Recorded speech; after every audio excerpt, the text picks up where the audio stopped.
Sí, ya sé que hay algunas caritas un poco tristes, preocupadas, pero comprenderán que la dinámica es exigente, aunque em, creo que van a poder compensar de alguna forma, si es que no han tenido un rendimiento como el que hubieran esperado con estas últimas semanas en donde ya el contenido es mucho más sintético y principalmente aplicativo, ¿no? Pragmático. Así que, bueno, que no haya desánimo. Eh, si es que alguno requiriera, como les planteé al principio del semestre, pueden enviar un correo solicitando revisión eh, de alguna respuesta, de algún ejercicio, y con gusto me voy a comunicar con ustedes. De todos modos, el examen se lo maneja así, ¿no? Cada quien tiene eh, una versión distinta para que se pueda justamente evitar que existan eh, los ilícitos de los que hemos recomendado, ¿no? De que se procure hacerlo individualmente porque todavía eh, tenemos que estar en estas condiciones de virtualidad. Pero bueno, queda mucho por recorrer. Hasta ahorita se habrían jugado solamente 40% de su calificación, así que incluso si decidieran empezar ahora, tienen todavía holgura para aprobar la materia, pero la idea es que ese no sea el único objetivo, ¿no? Eh, la mera aprobación no tiene mucho sentido en estos tiempos, sino más bien una abstracción de lo conceptual y de el uso de las herramientas que vamos a ver ahora. Así que, bueno, retomando, voy a recapitular muy brevemente algunos aspectos de lo que hemos visto al final del último tema. Orlando, adelante. Buenas tardes, licenciado. Perdón si le corto. No, no te preocupes, adelante. Hablando del examen, sí, no específicamente estuvo para mí, sobre que era muy un tema analítico, ¿no? Porque también es la primera vez que paso con materia. eh, Más que todo con otros docentes, no lo ubicaba en sus métodos, pero esta parte creo que me faltó mucho más estudiarlo, ¿no? Porque si bien podemos saberlo, algunos puntos no se me fue de la mente y poco también la semana se me dificultó. No sé si también otros compañeros, porque sí estábamos bien cargados, otros yo creo que con otros docentes van a clases presencial, algunos rara vez, en el caso del licenciado Río. Hay otro caso también que nos dan trabajo como o sea, un buró, algo por el estilo, ¿no? No sé si estaría bien, tal vez para el segundo examen, no sé si estaría bien, no, bueno, tal vez mi idea, ¿no? Dar el examen un sábado, tal vez por la noche, así, licenciado, no sé si habría la posibilidad, así porque ya también algunos compañeros ya terminan de pasar clases el viernes, otros no pasan sábado, más que todo, ¿no? Necesitan tener todo un día entero para estudiar, así, licenciado. No sé si estaría Ujú. bien, tal vez la propuesta, o si no, Ya. estaría bien nomás en clase. Ya, no, no te preocupes, más bien siempre son bienvenidas las ideas. Tratamos de ser lo más abiertos en ese sentido porque a mí también me ha sorprendido un poco el desempeño porque em, procuro ir preguntando, aunque eh, supongo que la virtualidad también influye ahí. Si es que quedan dudas pendientes, ¿no? Sobre los contenidos, buena parte, por ejemplo, de lo que hemos hecho en clase hasta ahora ha tenido que ver con revisar conocimientos previos. Y claro, al no existir comentarios o ejemplificaciones o preguntas, entonces uno asume que todo está entendido, ¿no? Y como dices, em, los exámenes son pues una oportunidad de demostrar que todo ha quedado claro, ¿no? De que está abstraído. Incluso yo me animaría a decir que por la baja cantidad de interacción que hay en particular con el curso, em, más bien me hacía pensar que todo estaba muy básico de repente, ¿no? Y claro, eso también me hace a mí modificar un poco las orientaciones, es decir, voy incluyendo nuevas cosas en la medida en la que ya esa actitud demuestra un poco que es un conocimiento, como decimos, ¿no? Hay diversidad de perfiles, cada quien está buscando cosas diferentes. Y cada persona, por supuesto, también tiene conocimientos previos distintos, ¿no? Entonces, si es que han tenido, digamos, docentes donde esto ya ha sido revisado con total amplitud, entonces no debería haber problema en demostrarlo en las fechas de examen, pero eso es, de nuevo, ¿no? Algo que podría parecer contradictorio en relación al desempeño. Así que, bueno, ahí solamente los exhorto a que aprovechen el espacio sincrónico, ¿no? Bueno, esto de la oda invertida a lo que nos lleva a la virtualidad es el hecho de que ustedes tienen material que está en Moodle y, bueno, la responsabilidad es suya porque aquí no hay tareas, digamos, por obligación, ¿no? Esto justamente obedeciendo a la diversidad de, em, diríamos, itinerarios, exigencias, otras actividades también a las que se pueden estar dedicando, como el trabajo. Y esto hace que necesitamos ser flexibles en cuanto al tiempo en el que ustedes pueden revisar ese material. Así que al principio del semestre yo les decía, ¿no? Va a haber gente que ya viene con conocimientos muy sólidos, entonces va a encontrar pues como más bien que sea un obstáculo, una piedra en el zapato, ¿no? El hecho de tener que revisar cosas adicionalmente que ya tienen bien asentadas, ¿no? En cuanto a conocimiento y abstracción. Eh, pero eso es lo que más bien hay que eh, reiterar, ¿no? De que si bien no se les pide tareas que sean obligatorias en cada clase, por ejemplo, presentar una práctica, qué sé yo, lo que sí ustedes deberían asumir como autoexigencia personal es revisar el material.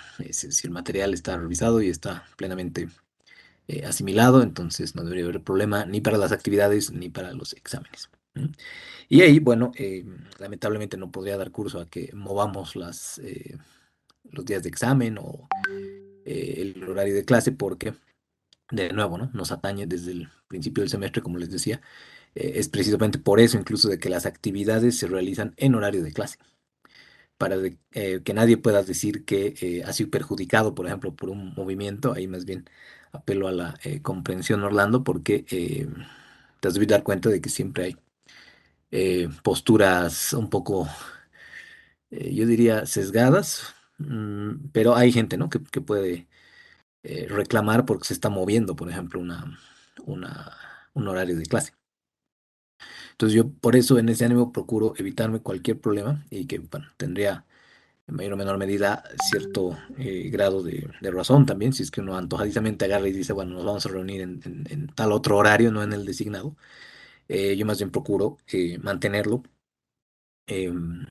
como hemos venido haciendo hasta ahora, ¿no? Les he comentado, sabes que era una cosa muy inusual, si comparan o preguntan a compañeros de otros semestres, que yo ya tenía que cancelar una clase, ¿no? O sea, como les comentaba, estábamos ahí en internación, así que, pero bueno, las fechas, los horarios no se mueven, pero eso sí, esto también que les llama un poco la atención, ¿no? O sea, que la obligación de revisar el material está pues en sus manos.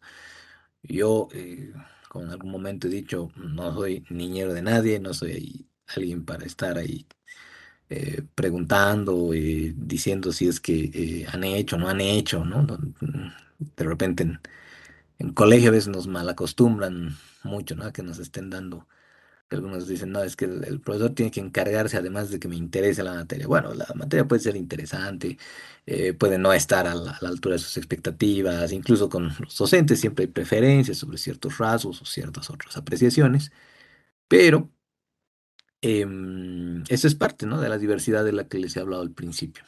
Algunos lo van a encontrar eh, digamos, importante, contributivo a su formación, otros no tanto, pero esto es pues porque tenemos demasiadas formas de verlo, de analizarlo, de pensar y imaginar que solamente hay una apreciación, o sea, es enteramente bueno o enteramente malo, entonces nos viene muy difícil, ¿no?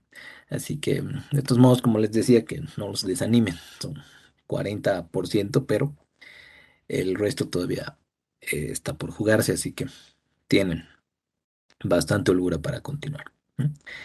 Así que, bueno, no sé si habría alguna otra cosa, comentario, duda, consulta. Em, Licenciado, yo tengo una pregunta. Adelante, Abdel. ¿Esto de hacer los exámenes diferentes es algo nuevo que está incorporando para examinar a los alumnos o ya era de antes? Como les decía, dependiendo. Em, Ahora he preferido encargarme de que demuestre cada uno que tiene pleno dominio y conocimiento del contenido.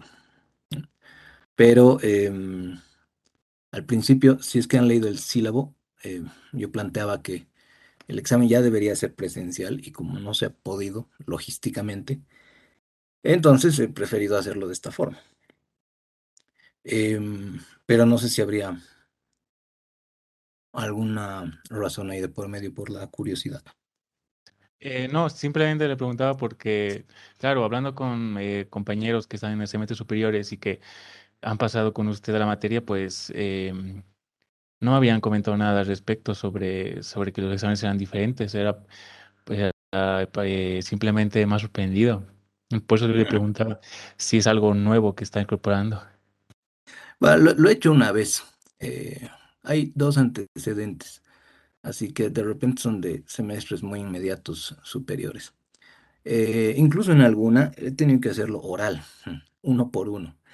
Eh, de repente hay a la generación de hace un año y medio más o menos le pueden preguntar. Pero eso ha sido ya por un extremo, ¿no? Porque, como les digo, yo percibo que hay una autoconfianza eh, plena cuando no hay intervenciones, ¿no? En la sesión sincrónica. Entonces ahí, bueno, imaginarán que yo me tengo que encargar de alguna forma de saber si realmente están ahí, por ejemplo, ¿no? O sea, tenemos ahorita 100 participantes en el aula y no tengo forma de saber si realmente están del otro lado, ¿no? Y donde me preocupa más cuando, como les digo, no hay interacción, o sea, no hay preguntas, no hay contraejemplos, no hay eh, ningún tipo de intervención. Entonces, ahí como les digo, si es que hay una fuerte autoconfianza porque ya el conocimiento está plenamente abstraído, entonces yo tomo los mecanismos que vea pertinentes. Ahora, ese otro ejemplo que les daba cuando he tenido que hacerlo oral era porque ya la apatía era pues sumamente extrema. A por lo menos alguna reacción, que sé yo, con emoticones hay con ustedes, pero de nuevo, ¿no? O sea, no me garantiza que estén realmente ahí. Entonces yo tengo que asumir algún mecanismo para poder garantizar que cada quien tiene un pleno entendimiento e internalización, ¿no? Del contenido. Ahora, esa vez sí fue un poco extremo porque me tomó como tres clases. Eran reuniones sincrónicas con cada uno, ¿no? Personales, así con cámara abierta y me tenían que mostrar manos y cara donde pueda verla, ¿no? A través de la cámara. Y yo les iba haciendo preguntas, mostrándoselas a través de la pantalla. Entonces ahí sí ha sido una masacre total porque ese es el problema, ¿no? O sea, ahí tienen que considerar también ustedes que, bueno, en la medida en la que las características de cada curso son particulares, entonces uno asume diferentes medidas. Para cada curso es diferente la situación. Pero de nuevo, o sea, si el ánimo es que em, ustedes tengan que venir a la materia y demostrar que tienen los conocimientos de lo que hemos desarrollado, o sea, no debería haber ningún inconveniente en que los puedan demostrar, ¿no? Así que, bueno, ahí Einar dice también, me fue, en realidad, en general, ¿no? Las calificaciones las tienen ustedes ahí, pero siempre vamos a tomar medidas necesarias, ¿no? En función a lo que se tenga en el contexto de cada curso. Ahora, bueno, espero que también no vaya por el lado de que yo ya tenía un antecedente de que era, digamos, un solo examen para todos y por ende, si no existe un mecanismo para controlar la posible difusión, digamos, de respuestas o de rendir la prueba de manera no individual, entonces ahí hay más bien problemas de otra índole, ¿no? Pero nuevamente, ¿no? Pónganse del otro lado también, ¿verdad? ¿Cómo garantizamos que la cosa esté yendo por buen camino? Es difícil en la virtualidad. Hubiera querido que sea presencial, no se ha podido, pero de repente para el segundo examen podemos hacerlo así, ¿no? Eh, bueno, no sé si habrían más consultas, comentarios.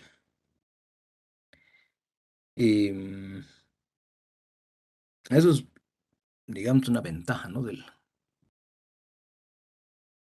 lo digital que está entrando en la educación. O sea, tienes un abanico de herramientas. Cuando tienes que usarlas, las usas si es necesario. Em, Se van haciendo diferentes, pues, las necesidades, ¿no? Van evolucionando también. Pero de nuevo, pues, o sea, si no quedan claras las ideas, los contenidos, ¿cuál sería la razón para que no se hagan consultas o para que, por ejemplo, no sé, pues, ¿no? Si tenían ahí las resoluciones de las actividades, de sus ejercicios y demás, que además están resueltas, ¿no? O sea, están en Excel, ustedes los pueden revisar, dónde está, cómo se hace, tener sus plantillas ahí de trabajo. Bueno, no sé si habría alguna cosa más, pero la preparación es necesaria, ¿no? Nadie les exige que em, tengan que presentar cosas en cada sesión, solo que eh, revisen su material y tengan pleno entendimiento de él. Esa es parte de su labor.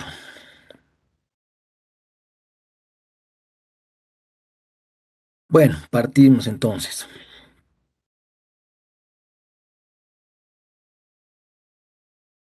Ahí está. Em, no, ustedes más bien. Las gracias, Nayeli. A ver, lo que hemos tratado de hacer hasta acá es tener un entendimiento de los componentes de los estados financieros y principalmente de cuál es la dinámica de generación de los flujos de efectivo o del movimiento de estos flujos de efectivo a través de distintas perspectivas. Si bien tenemos un juego de los 5 estados financieros convencionales, decíamos, ¿no? En la perspectiva contable es valiosa para ciertos fines, pero nosotros vamos a tener que adoptar herramientas diferenciadas de alguna forma para em, priorizar nuestro objetivo, que es la maximización de valor. Y para que esa maximización de valor se refleje en no solamente el público, en el mercado, en la sociedad, bueno, pues tendremos que ir poco a poco construyendo, ¿no? Las distintas visiones que se puede tener sobre el desempeño de las compañías. Entonces aquí, al finalizar la última parte, decíamos, podríamos tener esta perspectiva del estado de flujos de efectivo, donde hay 3 componentes em, que están presentes, ¿no? En la síntesis de los movimientos netos de efectivo, tanto para actividades de operación de inversión como de financiamiento, pero ya abajo podríamos desagregar algunos ítems. ¿Y por qué querríamos hacer eso? Porque necesitamos entender cómo se están tomando las decisiones en términos de cada una de esas actividades, ¿no? Por ejemplo, en el caso de las inversiones, queremos saber si em, CAPEX o las inversiones de capital corresponden en buena medida a esas actividades de inversión. o si la deuda o los dividendos son los que están principalmente representando a las actividades de financiamiento. Entonces, eso es algo que ya podríamos, por ejemplo, dilucidar en este caso de Tigre, decíamos, ¿no? Hay todos los años ahí arriba unas actividades de financiamiento que están aplicando recursos y abajo ya nos damos cuenta de que se trataba hasta 2018 únicamente de pagos de dividendos. No existían movimientos de deuda porque la compañía prescindía de contratar recursos del mercado.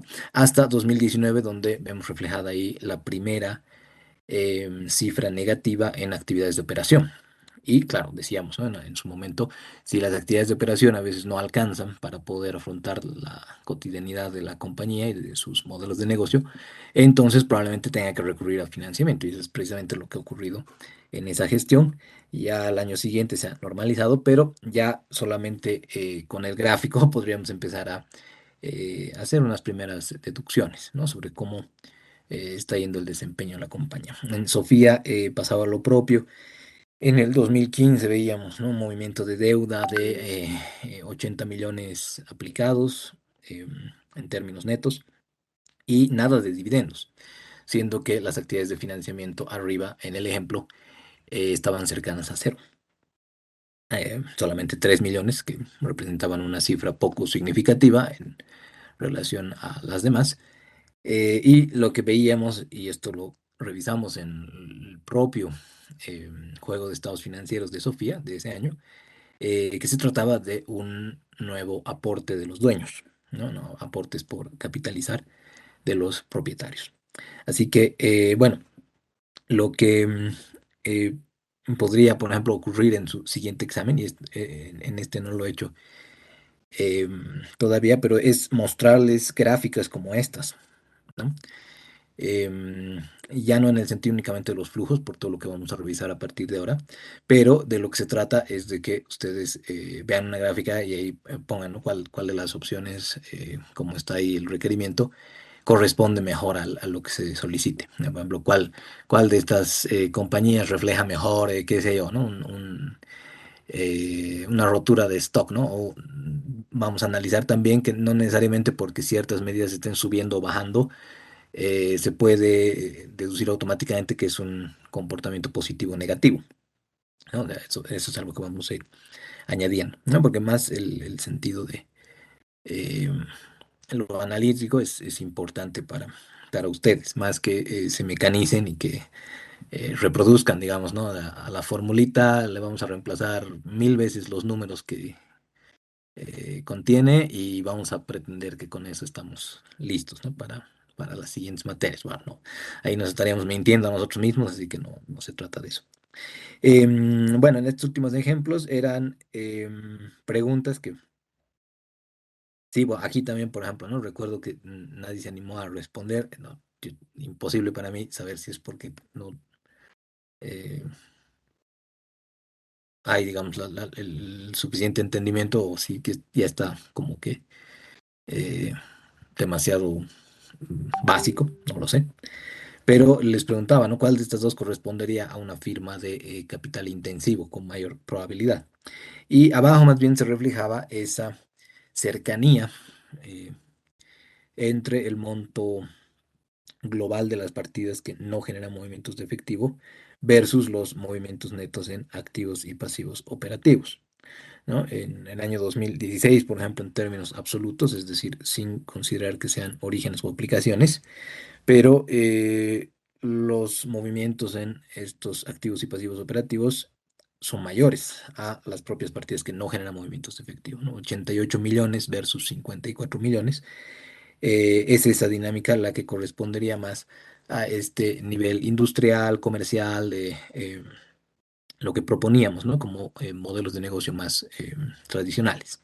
En cambio, arriba, compañías que están permanentemente exigiendo fuertes inversiones de capital, una empresa de servicios de telecomunicaciones como es Telecel, Tigo, pues sería parte de estas, ¿no? Decíamos también como ejemplos de compañías petroleras, mineras, ¿no? De servicios básicos, eh, generadoras, transmisoras o distribuidoras de energía eléctrica también podrían estar ahí, o de servicios de agua potable y demás, bueno, tienen esta característica, en la que, como podemos ver ya en un ejemplo empírico, el bloque de partidas que no generan movimiento de efectivo es, pues, en todos los casos, significativamente mayor a los bloques en gris más oscuro, ¿no? Por ejemplo, en 2019, que es el año en el que más se podría reflejar esto de manera gráfica. En los otros casi ni se nota, ¿no? Esa barra en gris oscuro, porque, claro, en comparación con los otros montos es pues, muy chiquito, ¿no? O sea, supongan en 2016 son 12 millones como aplicación, pero ahí ni aparecen en el gráfico porque, claro, esos 12 millones no son nada al lado de los 777 millones que representan las partidas que no generan movimientos de efectivo, ¿no? Y eso, bueno, ustedes saben que está principalmente representado por la depreciación y la amortización. En el caso de Telecel, tienen que haber fuertes depreciaciones y amortizaciones porque se trata de una compañía que está haciendo fuertes inversiones de capital permanentemente. Si más bien las partidas que no generan movimientos de efectivo se estuvieran reduciendo en el tiempo, eso sería una alerta, ¿no? No sé si eh, les hace sentido eso, pero hay casos, ¿no? Donde justamente en un ejercicio que estaba pensando poner en su actividad, pero ya al final eh, iba a ser muy extensa, tenían que comparar algunas compañías, ¿no? Donde justamente las partidas que no generan movimiento de efectivo estaban reduciéndose año tras año. Y si se trataba de compañías que eran eh, de capital intensivo, eso hubiera sido una alerta eh, muy peligrosa, ¿no? ¿Por qué? Porque si es una compañía que requiere que se estén realizando inversiones año a año y empieza a reducirse la depreciación es porque se han dejado de hacer, ¿no? Esas inversiones. Entonces, bueno, ahí hay varias eh, lecturas que hay que considerar. Bueno, aquí la pregunta era la misma, pero se podía ver reflejado el mismo efecto, ¿no? Abajo está YPFB Chaco con esa brecha entre el bloque que incluye depreciaciones y el bloque que incluye movimientos netos en activos y pasivos operativos. Bueno, arriba hay más cercanía, abajo no tanto, aunque claro, alguien podría aducir que Sofía igual nomás requiere fuertes reinversiones todos los años, sí, pero bueno, el modelo de negocio ahí es ya el que demarca, ¿no? Porque una cosa es producir alimentos, estar de alguna forma también en el sector agropecuario versus estar más bien en el sector petrolero, ¿no? Y bueno, finalmente esto eh, lo habían también reflejado en estos casos, ¿no? En donde veíamos la premisa que se cumplía mejor, creo que en este último, en el de Toyosa, sí. A pesar de que pueden haber resultados netos muy interesantes, como ven aquí, la regla que se está considerando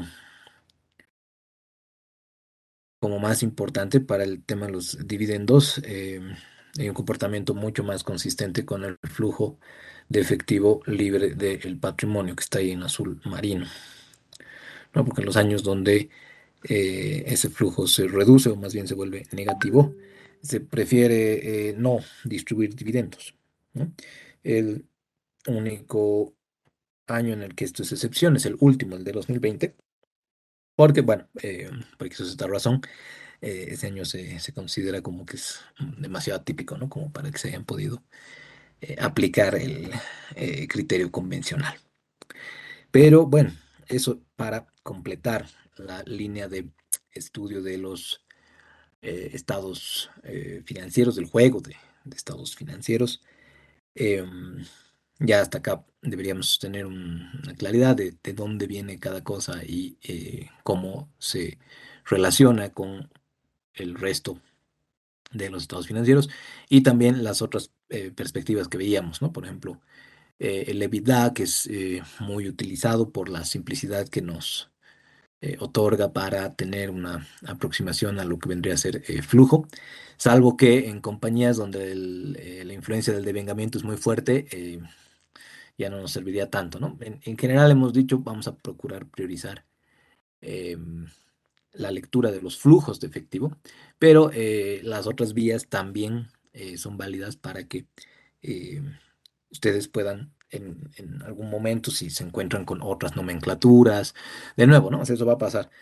Van al mercado laboral y resulta que, no sé, pues entran a trabajar de analistas junior en una agencia calificadora de riesgo y la primera semana se asustan porque dicen, no, yo nunca he visto estas cosas, ¿no? Pero, de nuevo, o sea, se trata un poquito de analizar, de googlear.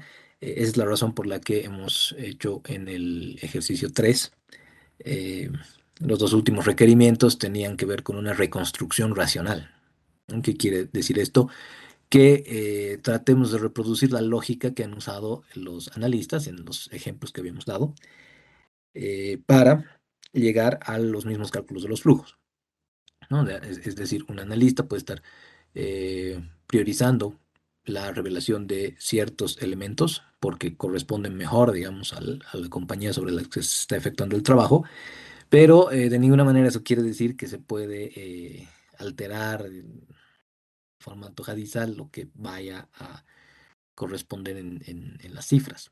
O sea, todos los caminos llevan a Roma, les decía, porque si bien hay versiones variadas también para otros fines, especialmente en el tema de los dividendos, les decía, ¿no? Hay quienes calculan el flujo de fondos libre, incluyendo los dividendos, pero esto ya, como decíamos conceptualmente, alteraría el sentido de saber cuál es el monto disponible para los dueños o para todos los participantes de la estructura de capital.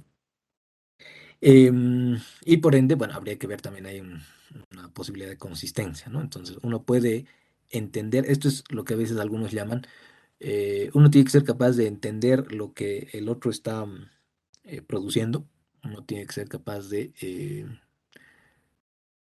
interpretar la intención que ha tenido el otro analista o la otra compañía para publicar lo que está mostrando.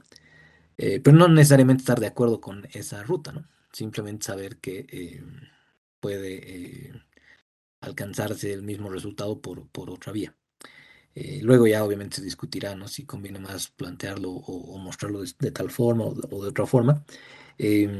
Como les decía, yo particularmente soy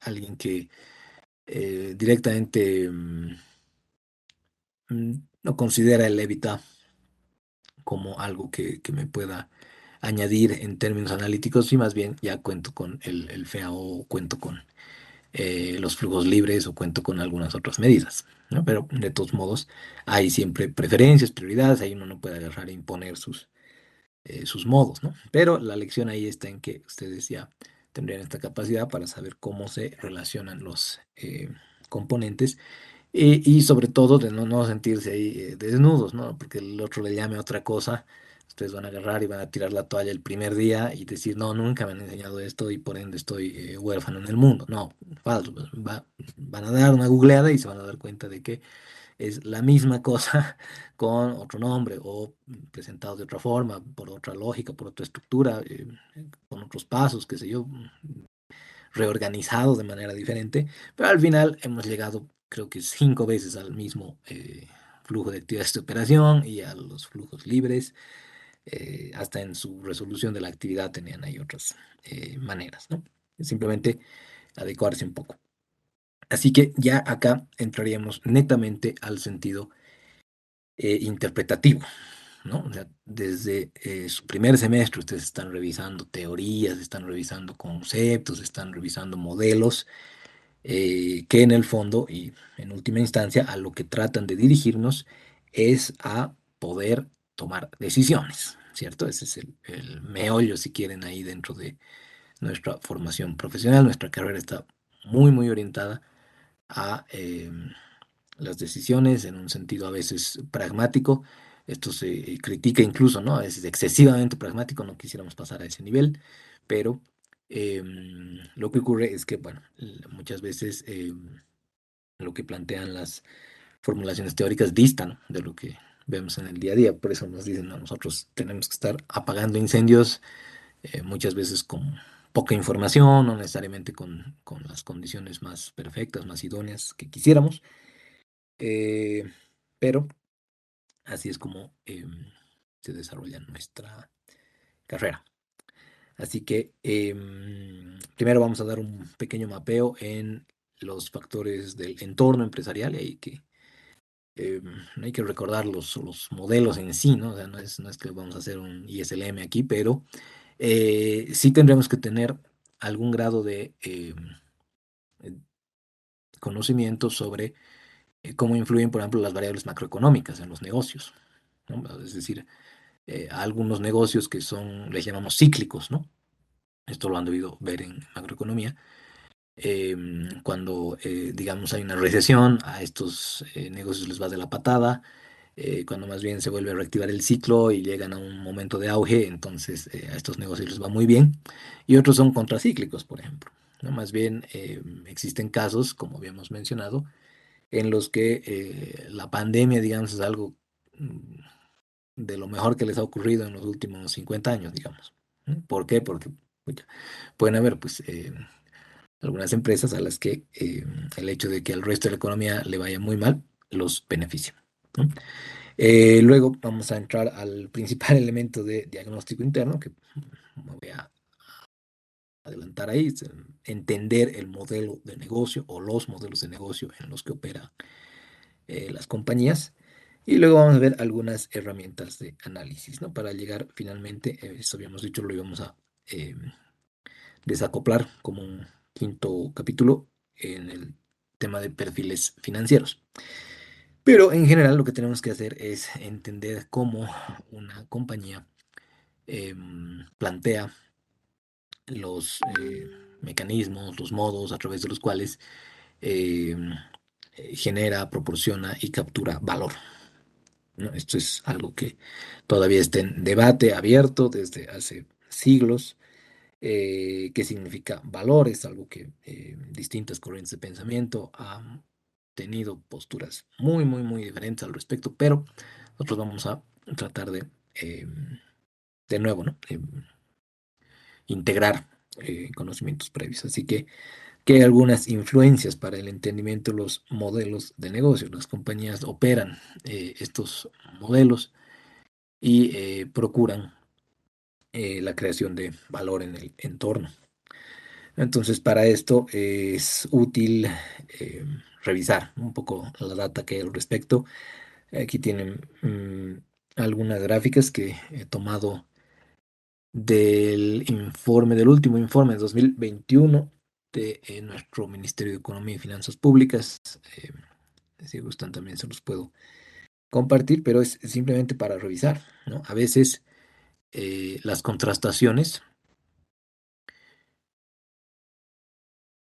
tienden a mm, llevar consigo múltiples sesgos, ¿no? Es como que eh, si ahorita uno le pregunta a cualquier analista si es que a la economía de Bolivia le va bien o le va mal, pucha, seguramente vamos a tener una recolección de posiciones muy, muy diversas. Ahí hay a veces mucho sesgo de confirmación, es decir, eh, esto que probablemente han escuchado en alguna otra materia, ¿no? El sesgo de confirmación es que a veces las personas solamente quieren prestarle atención o incluso considerar como válidas ideas o posiciones que concuerdan con sus propias creencias y principios. Es como que de entrada ni lo vamos a escuchar al otro porque tiene, qué sé yo, alguna afiliación ideológica, qué sé yo. Y solamente porque ocurre eso, entonces no vamos a escucharlo siquiera, ¿no? Entonces, este es un problema porque nos lleva a, en primer lugar, encerrarnos mucho, ¿no? Dogmáticamente en la creencia de que nosotros tenemos la verdad última y que no hay ninguna otra forma de ver em, las cuestiones que ocurren, es decir, los fenómenos, los hechos. Por eso es que siguen un debate abierto, ¿no? Porque nadie puede agarrar y decir, no, esto es definitivamente así o definitivamente así, ¿no? Entonces, bueno, aquí se muestran algunos gráficos en ese sentido, ¿no? Si vemos el crecimiento entre 2005 y 2021, bueno, ahí están las barras a la izquierda en azul, son el comportamiento del PIB mundial, y en las distintas líneas tienen las distintas regiones, ¿no? Entonces ahí podríamos decir, eh,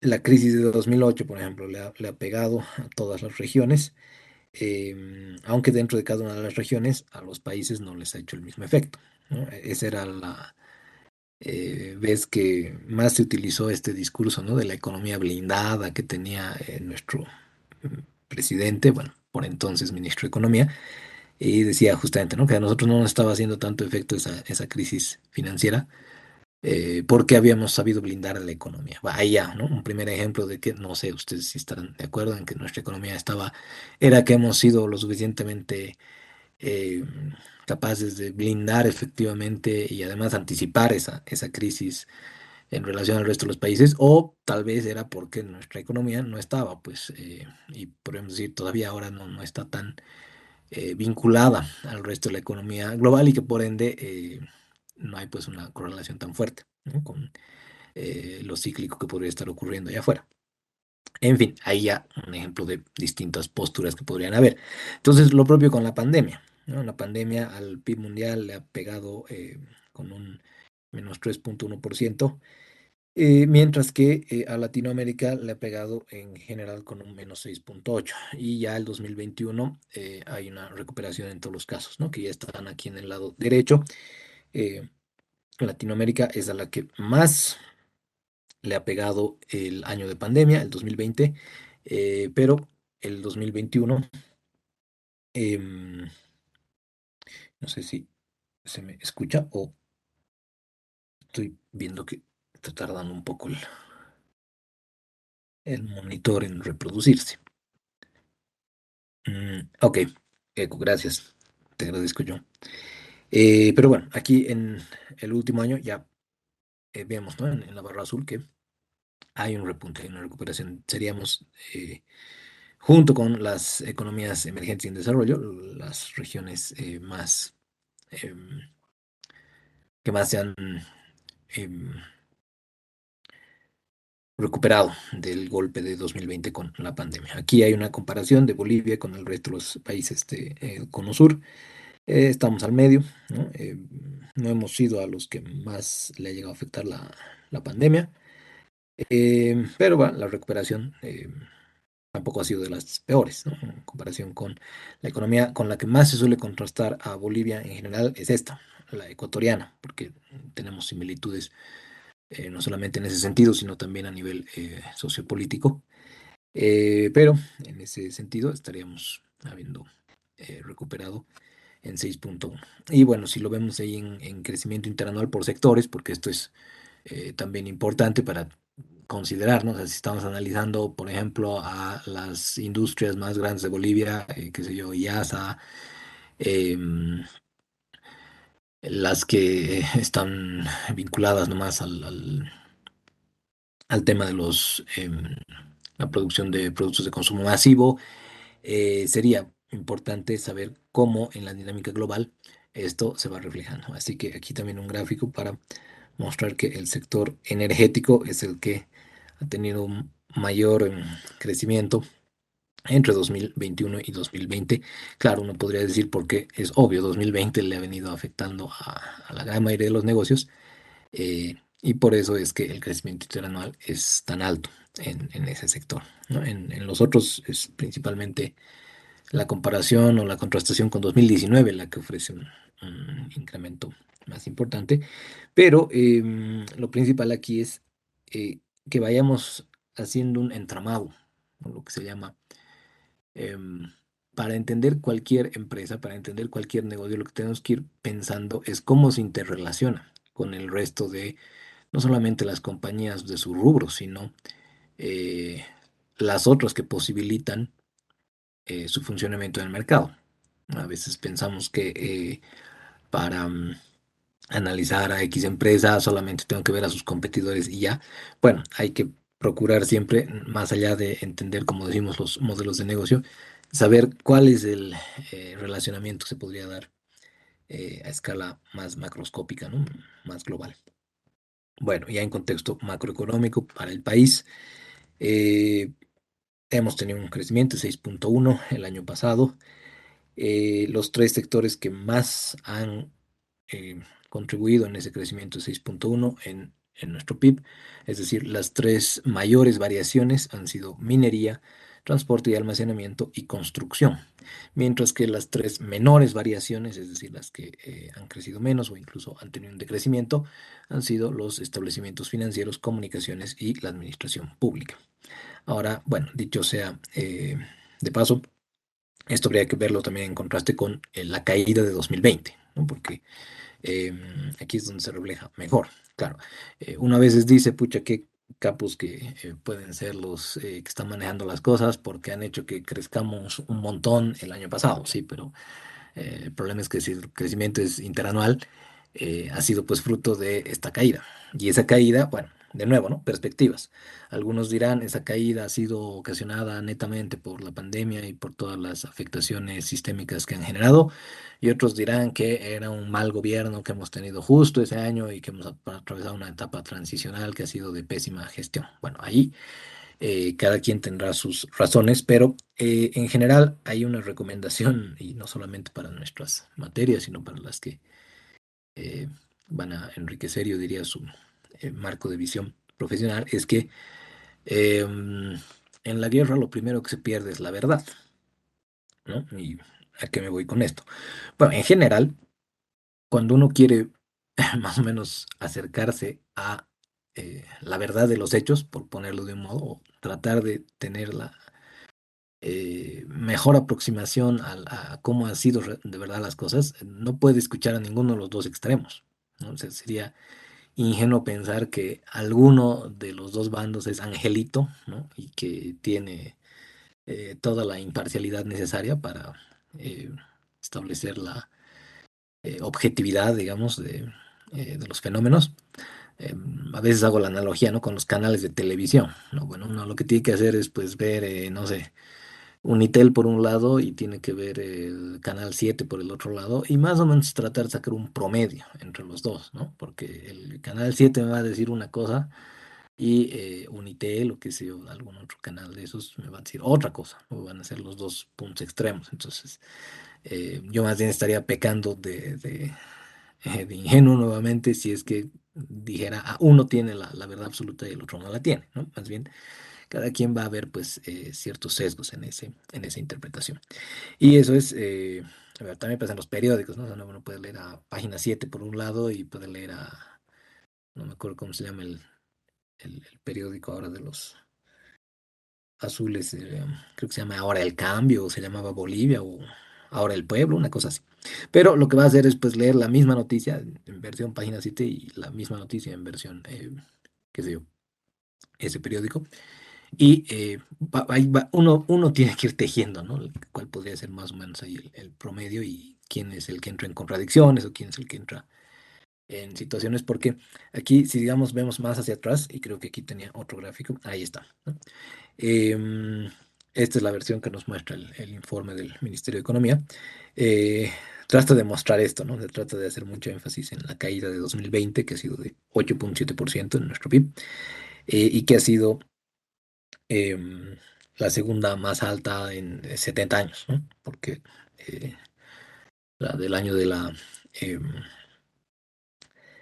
de la Revolución Nacional bueno, toda esa época estaba en -9,5. Aquí está también la hiperinflación, el periodo de la UDP y demás. Bueno, el punto es que siempre tratan de mostrar, ¿no? Como que sus periodos en gobierno, su gestión ha sido la más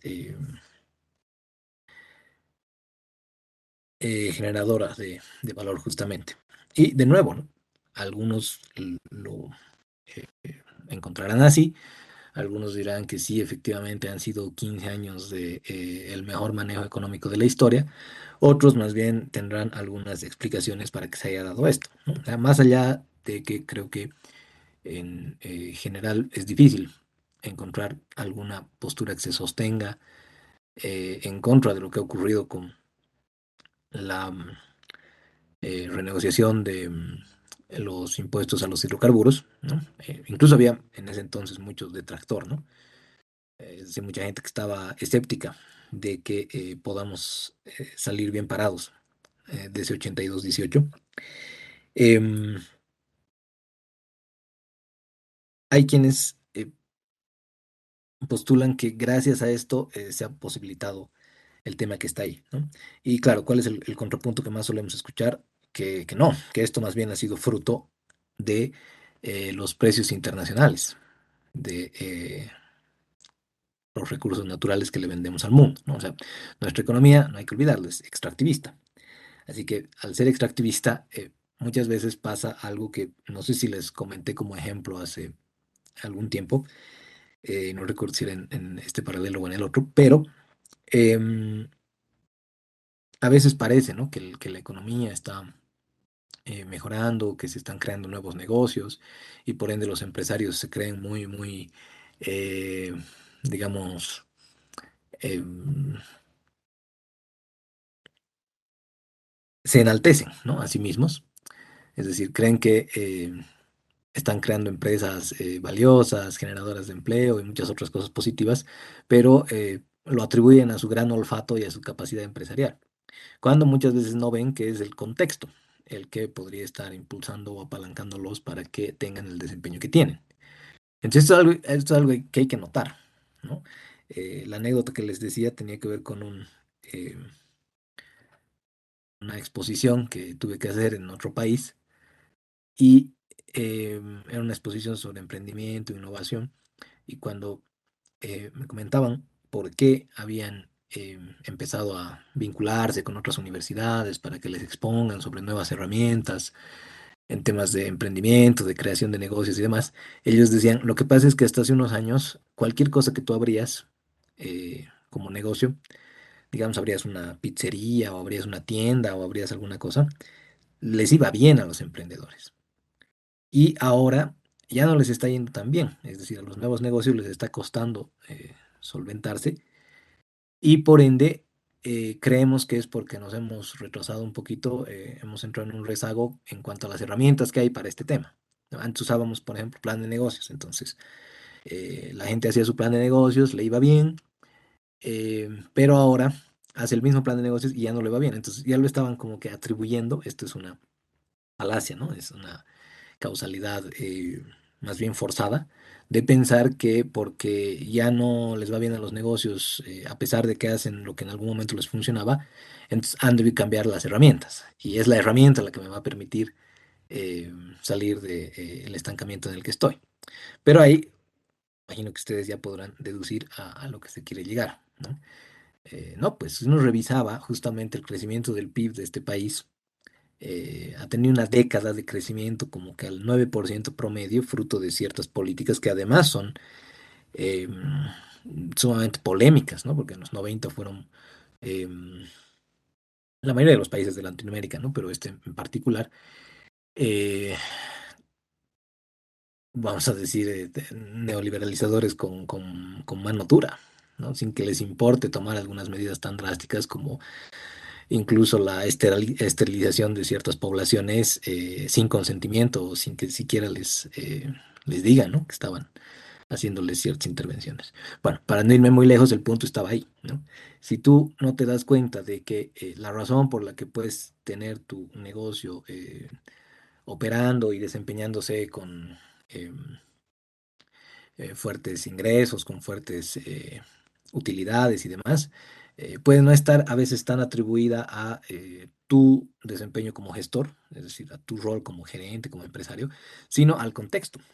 Y este contexto, de nuevo, ¿no? Muchos lo atribuyen a que hemos tenido el crecimiento económico que hemos tenido en los últimos años, pero porque ha habido una bonanza económica global en los precios internacionales de los commodities y por ende, como nosotros somos país extractivista, de nuevo, ¿no? O sea, se podría decir, han venido las inversiones extranjeras y se han creado negocios, por supuesto, ya por capitales bolivianos, con fundadores bolivianos, y les ha ido bien, entre comillas. Pero les habrá ido bien porque realmente han sido negocios innovadores, realmente porque han sido eh, estos emprendimientos capaces de leer, ¿no? Problemáticas que no estaban resueltas y que las han vuelto escalables y las han vuelto sostenibles.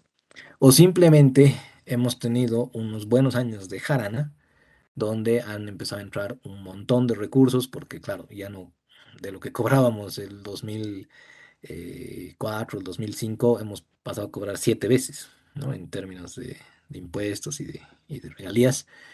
Y obviamente ganar 7 veces lo que ganabas antes hace que tengas una capacidad mayor, ¿no? De eh, llevar esos recursos. Ahora, el punto también es qué se ha hecho con esa plata, ¿no? O sea, ¿a dónde se ha ido ese dinero? ¿Se ha utilizado bien? ¿Se ha utilizado mal? Esa ya es parte de la capacidad que luego se va a tener que desarrollar para poder decir, no, pues este negocio efectivamente es competitivo porque ha hecho un buen uso de sus recursos y cuando ha tenido plata invertido y por ende tiene la capacidad de afrontar el largo plazo, a otros negocios que les ha ido bien en su momento y además les ha ido bien fruto de que al contexto económico le iba bien, pero se han dormido en sus laureles, ¿no? O sea, han usado esa plata para farrearse, entre comillas, ¿no? O sea, siendo muy coloquiales cuando decimos, hay negocios a los que les ha ido bien en esta última década, y sin embargo, ahorita los tienes ahí bien preocupados porque, claro, es cíclica pues la cosa, ¿no? O sea, no solamente te ha llegado una convulsión en el 2019, sino te llega una pandemia y luego estás frito, pero de verdad ahí es donde vas analizando, ¿no? La filosofía gerencial, em, más o menos la alineación de los dueños y demás. Entonces, estos son factores importantes. Ahí, perdón, Brian, ahora sí leo tu comentario, dice, somos los villanos en las historias que nos cuentan y el ser subjetivos es una vialidad. Am, no estoy comprendiendo el último término, pero me imagino que te refieres a esto, ¿no? Que yo estaba planteándoles de que al final las posturas difícilmente pues vamos a encontrar, ¿no? Un autor o una institución que tenga eh, la verdad objetiva, absoluta y rotunda, ¿no? Publicada, digamos, en sus textos o en sus opiniones. La ideología es ineradicable. Todos estamos condicionados por estructuras que de repente ni siquiera nosotros hemos decidido en su momento, ¿no? Es como cuando uno se pone a pensar y por lo menos equipo de fútbol, partido político, religión incluso, uno nunca a veces cuestiona esos temas, simplemente venían como por defecto, ¿no? En la familia todos somos bolivaristas, digamos, yo también bolivarista, o tal vez, ¿no? En el ánimo de que yo seré Contreras, entonces yo por Contreras seré stronguista, pero al final ya estabas condicionado por ese Bolívar, ¿no? Si querías ser Contreras, has tenido que ponerte Stronger porque el resto es Bolívar, pero ya estás como que muy empapado, pues muy sumergido, ¿no? En estas estructuras. Entonces es difícil que alguien pueda hoy en día sostener que está libre de toda subjetividad y que porque usa números ya se libra de ello, ¿no? Así que creo que por ahí va Brian y hazme notar si no he interpretado bien, pero sí es eso, ¿no? Las historias que nos cuentan nos obligan a que nosotros tengamos que desarrollar el criterio suficiente para saber, como dicen algunos, ¿no? Ahí es... es inteligente el que sabe que no tiene que creer todo lo que le dicen, o es inteligente el que sabe que solamente tiene que creer la mitad de lo que le dicen, pero es sabio el que sabe identificar cuál de las dos mitades es la que tiene que creer, ¿no? Entonces, por eso es que tenemos que desarrollar eh, esta capacidad con el tiempo. Ahí Nayeli dice, Lick, es decir, al momento de que cuando uno quiere emprender o incluso ir a otro mercado internacional, uno de los aspectos a considerar es el contexto del país y no solo por las gráficas. Sí, totalmente, Nayeli. O sea, sé que a veces es duro, ¿no? Porque en el ámbito del emprendimiento hay algo que le llamamos honestidad brutal, ¿no? Y esto tiene que ver con que a veces el empresario es muy enamoradizo de sus ideas, de sus propuestas, de los productos o servicios que lanza. Y en ocasiones no se da cuenta de que incluso le ha podido ir bien en el pasado, ¿no? En su primer negocio, digamos, ¿no? Ha sido muy exitoso, ha tenido muchas ventas, muchas utilidades, pero de nuevo, ¿no? O sea, no sé si con la gráfica se nota, pero puede ser que se haya debido a que el contexto económico nacional estaba yendo por buen camino. Y como tú estabas vendiendo en cierto momento un producto que gracias a los mayores ingresos con los que han contado las familias, las empresas, se te ha empezado a comprar, no te das cuenta de que puede ser un desempeño contextual, ¿no? Y no está mal que sea un desempeño contextual, pero el problema es si no reconoces que ha sido un desempeño contextual. No sé si me dejo entender. O sea, uno puede agarrar y de nuevo, ¿no? Atribuirse el hecho de que al negocio le vaya bien porque es el más capo de los capos empresarios y que nunca va a haber un empresario tan capo como él, ¿no? O sea, siempre vemos a veces estas posturas bien egoicas, ¿no? O sea, bien narcisistas. Ahí es donde hay un peligro, porque otra cosa sería que empresarios, bueno, conozco algunos casos que se dan cuenta, pues, que este contexto que hemos vivido de bonanza y demás ha sido una cosa que no iba a ser para siempre. Entonces, ellos saben que han sido astutos en aprovechar en ese momento de contexto de auge económico el ofrecer, ¿no? Cosas que la gente quiere o que le parecen atractivas, pero ahora se tienen que ir a algo más esencial, ¿no? O sea, ya no tanto a, eh, qué sé yo, productos de lujo, por ejemplo, ¿no? Accesorios, qué sé yo, o vehículos incluso, inmuebles que sean tanto de lujo, sino ahora se tienen que dedicar a algo más austero. ¿Por qué? Porque saben que hay una fuerte incertidumbre. Pero esa es la diferencia, Nayeli. No sé si logro transmitir la idea, ¿no? Pero es considerar, y no solamente diría en términos económicos, sino aquí entran pues diversos aspectos sociales, diversos aspectos culturales, ¿no? Que hacen que a veces, pucha, no sé, pues están analizando una empresa y se dan cuenta de que ha sido fundada por alguien que simplemente ha usado el razonamiento de que he visto esto en otro país y por ende, como en el otro país la rompe, lo voy a llevar a mi país. Y no se dan cuenta que hay muchas razones de por medio de por qué funciona en el otro contexto y aquí tal vez sería más difícil ese desempeño. Entonces, no es solamente agarrar y reducirlo a que hay crecimiento económico, entonces yo le voy a meter un emprendimiento cíclico y punto, ¿no? Sino que hay otras variables que hay que saber tomar en cuenta. Entonces, si no tenemos esta capacidad de lectura de lo macro, en negocios así grandotes, imagínense pues en los nuevos, ¿no? En el emprendimiento y demás. Pero bueno, me alegra que hayan comentarios y tal vez en algunos puntos eh, también sería importante su postura, ¿no? Es porque ese es el crecimiento del PIB. Además que en estos últimos años, eh, esto es un informe del BID, se esperaba pues, ¿no? Esta caída. Esto lo ponía como ejemplo porque lo vamos a ver si nos reencontramos en otra materia con lo de los escenarios, ¿no?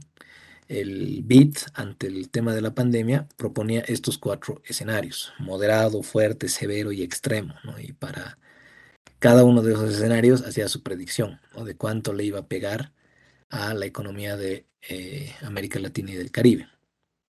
Eh, Arriba están los shocks respecto a Estados Unidos, China, y abajo están los shocks respecto a nuestra región. Y esto gráficamente se veía más o menos así, ¿no? Así que claro, había cuatro niveles de expectativas sobre cómo le iba a pegar la pandemia en 2020 y 2021 a los países de la región. Y ya en 2022 deberíamos estar saliendo un poco como está ahí en la gráfica, aunque ellos eran, si notan, más pesimistas, ¿no? Porque el porcentaje solamente llegaba a un punto y medio en el escenario además más moderado, en la que está en la línea amarilla. Sin embargo, como hemos visto, Bolivia, por ejemplo, ya ha crecido el año pasado a 6,1, hace una recuperación un poco más rápida. Pero, en fin, o sea, son temas que ya en un contexto del desempeño de la economía. Y esto siempre tengan en cuenta, hay que sectorizarlo, ¿no? Porque, como ponemos ahí, si bien los tres sectores de mayor variación han sido minería, transporte y construcción.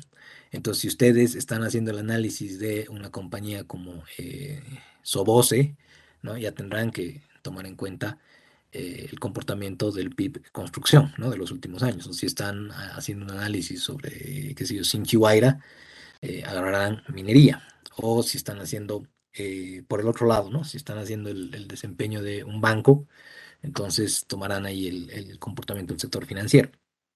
Eso para tratar de vincular, tratar de leer de una manera más amplia el comportamiento pasado. Bueno, el segundo aspecto macro que siempre habrá que revisar, si recuerdan en sus modelos, es pues la inflación, ¿no? Ahora, la inflación el año pasado ha cerrado en 0,9 en Bolivia, o sea, estaba sumamente controlada.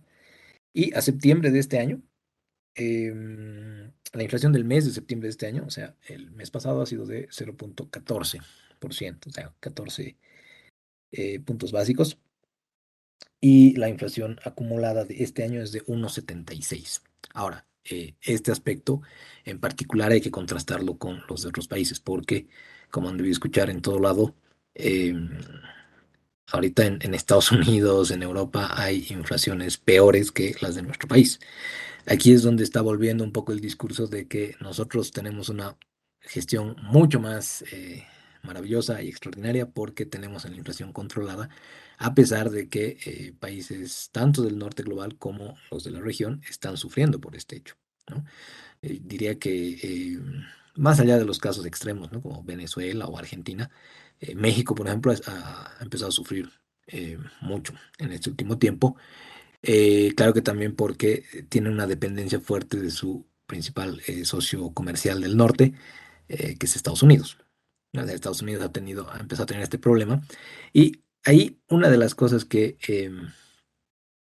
hay que recomendar siempre es esta pregunta sobre las condiciones de posibilidad. Una pregunta que a veces dejamos de lado, pero que tiene que ver con cómo es que ha llegado a darse ese fenómeno. Es decir, si ahorita tenemos una inflación más alta en Estados Unidos que en Bolivia, ¿por qué se ha dado este hecho? ¿No? Y uno, como decía un poco en Nayeli, no es solamente ver las gráficas y decir, ok, esto es lo que ha pasado y punto, ¿no?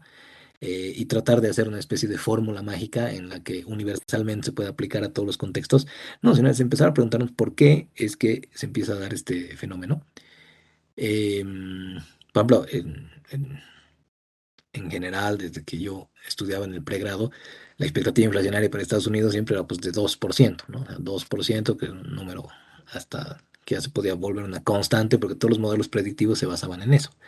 Sin embargo, ahora diríamos es al revés, ¿no? Estados Unidos tiene una inflación más alta que la nuestra.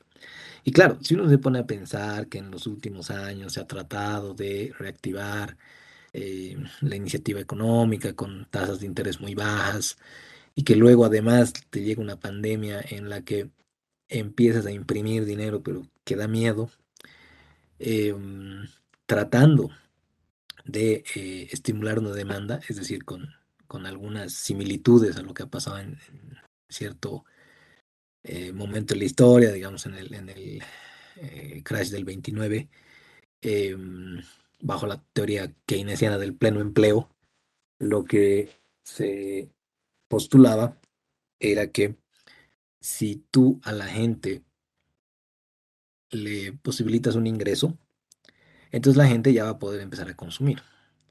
Y a través del consumo es que otra vez se va a llegar a un equilibrio, porque lo que se había desfasado era la demanda agregada, ¿no? O sea, las empresas, los empresarios se vuelven muy codiciosos, entonces empiezan a cerrar sus inversiones porque encuentran mucho riesgo y dejan a un montón de gente en la calle.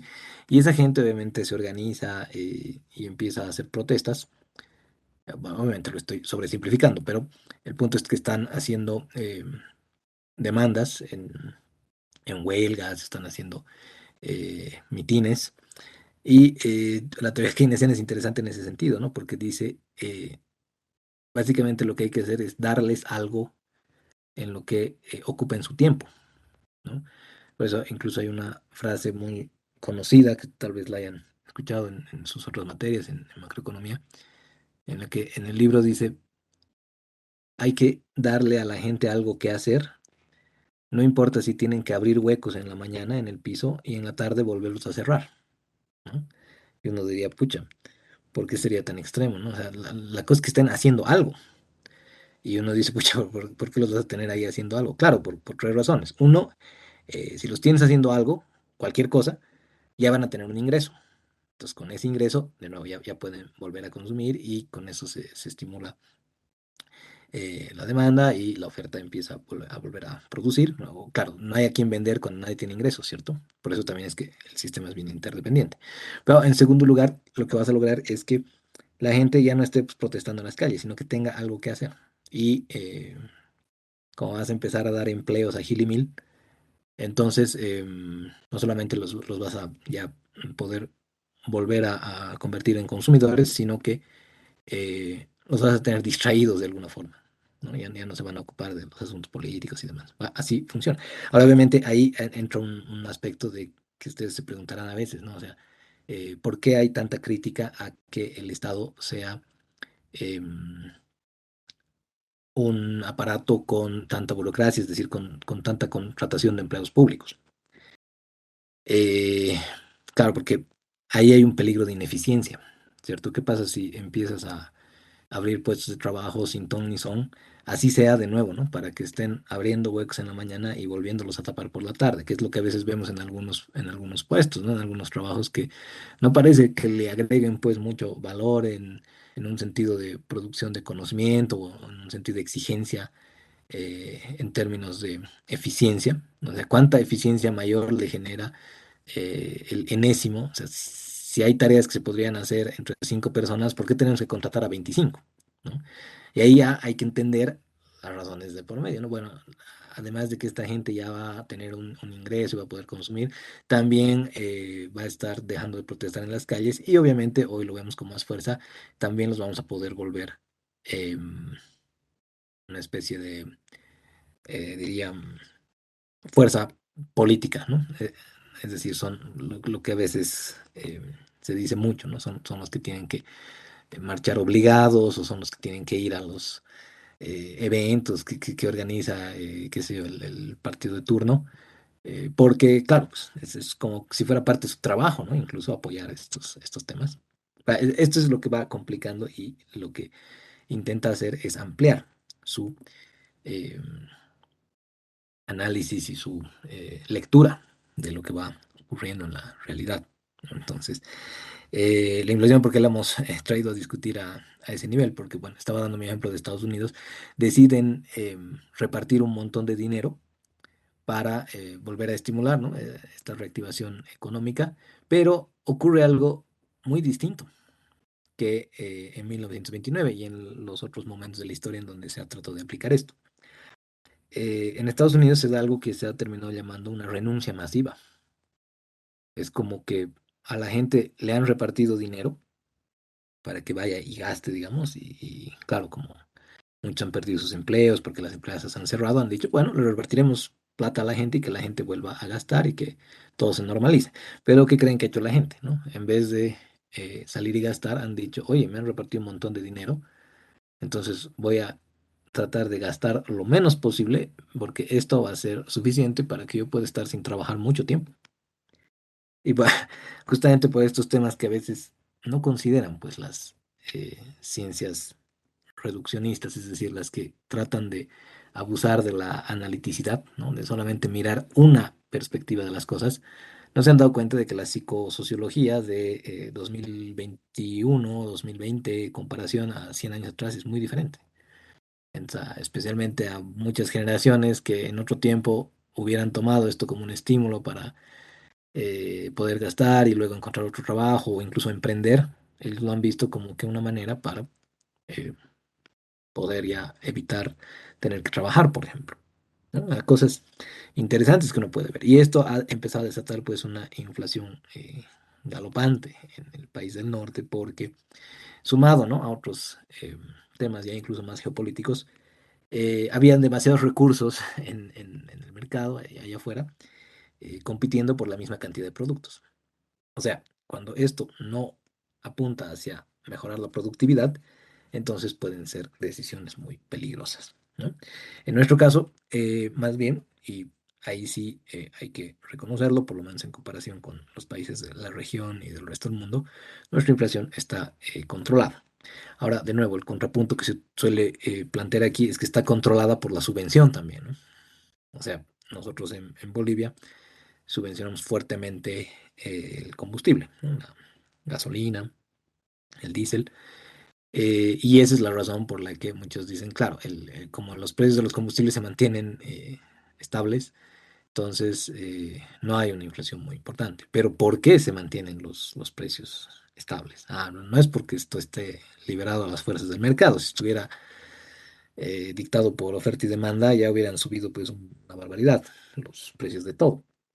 No sé si recuerdan cuando Evo justamente dijo que la gasolina iba a subir un día después de Navidad, no me acuerdo de hace cuántos años, pero todo explotó, ¿no? O sea, en el modelito econométrico seguro salía muy bien, pero a ver si le explicas tu modelito econométrico a los que se han puesto a bloquear la ceja ese momento, y ahí nos damos cuenta de que no es suficiente con saber leer las gráficas, no es suficiente con saber leer los números, los métodos cuantitativos, sino que es muy necesario enriquecer todo ese análisis con aspectos que muchas veces distan incluso, ¿no? De los conocimientos eh, técnicos, económicos y demás. Así que, bueno, otro aspecto que es importante en esto es el tema de las reservas, ¿no? Para el control eh, inflacionario, bueno, del tipo de cambio y también que deriva en lo inflacionario, porque como han debido ver en varias otras materias, nosotros hemos llegado al punto de 15.000 millones de dólares más o menos de reservas en su momento, y esto ha ido cayendo drásticamente en el último tiempo, ¿no? ¿Por qué es importante esto, las reservas? Porque es lo que permite mantener nuestro 6,96 que no se mueve desde noviembre de 2011. ¿No? No sé si han comentado esto al respecto en otras materias, pero ¿por qué es que decidimos, ¿no? Bolivianizar la economía, como dijo el ministro en su momento? ¿Por qué se ha decidido mantener un tipo de cambio fijo, estable?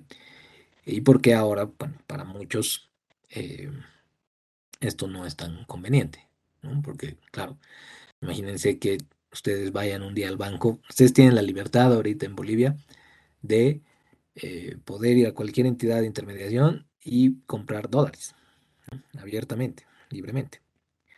Pero si tienen algún amigo o familiar en Argentina, por ejemplo, comprar dólares es un proceso un poquito tedioso, ¿no? ¿Por qué? Porque, claro, todo tiene que ver con estos niveles y con cómo está funcionando la balanza comercial, que es el siguiente punto. Pero aquí solamente para dejarle un ejemplo, imagínense que ustedes van a una sucursal de un banco y dicen, no sé, pues ustedes son importadores y tienen que pagarle a su proveedor, ¿no? Que está en la China comunista.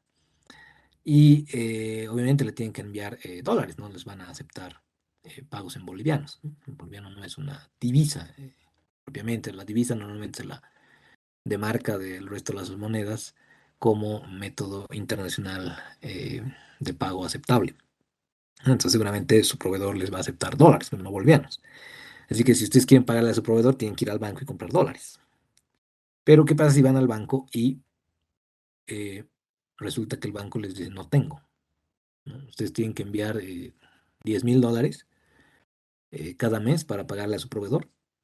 Y resulta que como todos los meses, tranquilos, un día se levantan y van al banco y les dicen, quiero enviar 10.000 dólares, y el banco les dice, no, no tengo, ¿no? Y ustedes se extrañan un poco, van a la siguiente sucursal, y la siguiente sucursal les dice, no, no tengo 10.000 dólares. Y van a la siguiente sucursal y les dicen, no tengo. O sea, de repente su pregunta va a ser en ese momento, ¿por qué no tienen dólares? Se supone que su trabajo es, como parte de los servicios que prestan, es venderme dólares a mí, ¿no? Y claro, ahí se dan cuenta del impacto de este temita, ¿no? ¿Por qué los bancos estarían carentes de dólares en su momento? Ah, de repente el Banco Central no les ha querido vender, ¿no? Y ahí se pregunta, ¿por qué el Banco Central no les quiere vender dólares? Es algo tan simple como que vayan y les vendan los dólares. Ah, lo que pasa es que este numerito está llegando a niveles un poquito eh, delicados, entonces ya no se va a vender tan abiertamente. ¿Y cuál es el problema? Bueno, ustedes, si quieren seguir operando como un negocio, tienen que enviar esos 10.000 dólares, porque si no, no les van a enviar su producto, ¿cierto? Entonces, ¿qué es lo que va a ocurrir ahí?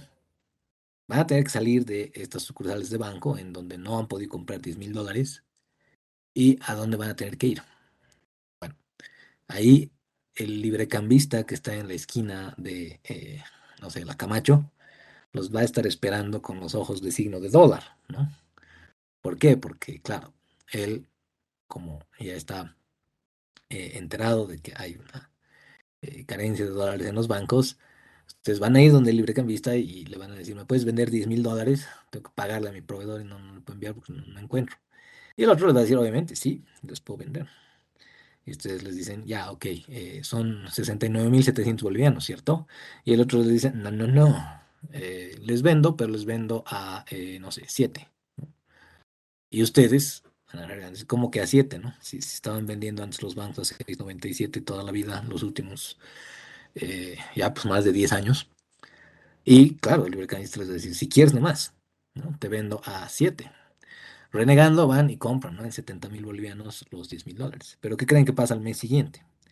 Si este numerito sigue bajando, otra vez no van a poder encontrar dólares en los bancos y van a volver a ir a su librecambista de la última vez y le van a decir, ya aquí está, 70.000 bolivianos, véndeme de nuevo 10.000 dólares. Y el otro les va a decir, no, no, no, ya no cuesta 7 bolivianos, ahora cuesta 7,50. Y ustedes obviamente van a despotricar y van a decir, pues ¿cómo que 7,50 si lo estabas vendiendo a 7 la última vez? Eh, sí, pero si quieres nomás, ¿no? Porque tú quieres mantener tu negocio. Entonces vas a tener que pagar 75.000 bolivianos si quieres los 10.000 dólares. Y obviamente esto deriva en eh, efectos de bola de nieve que creo que ya no es necesario comentar. Entonces por eso que esto se vincula mucho con la inflación, con los tipos de cambio y demás. Ahora, sé que mal de muchos consuelo de tontos, pero si comparamos con la inflación por regiones, ahí es donde sí se podría ver una, bueno, por lo menos no ha estallado de esa forma. eh, Nuevamente se podría analizar los porqués, esto de las subvenciones, es decir, algunos dicen que es un control inflacionario artificial, ¿no? ¿Por qué? Porque hay demasiada subvención en otros ámbitos, pero lo que sí se puede ver ahí es que las economías y eso que esto está solamente a 2021, ¿no? El problema con más fuerza se ha dado este año, hay que actualizar esto, pero ahí los niveles inflacionarios en todos los casos están galopando. ¿No? Bueno, comercio exterior, hidrocarburos lo vamos a dejar para el miércoles, pero hasta aquí no sé si alguna duda, consulta. Y bueno, por el tiempo, si es que no, también eh, pueden escribir al correo electrónico.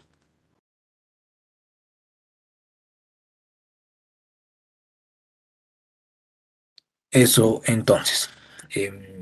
Nos reencontramos el miércoles. Que estén muy bien. Cuídense mucho. Hasta luego, licenciado. Muchas gracias. Hasta luego, licenciado.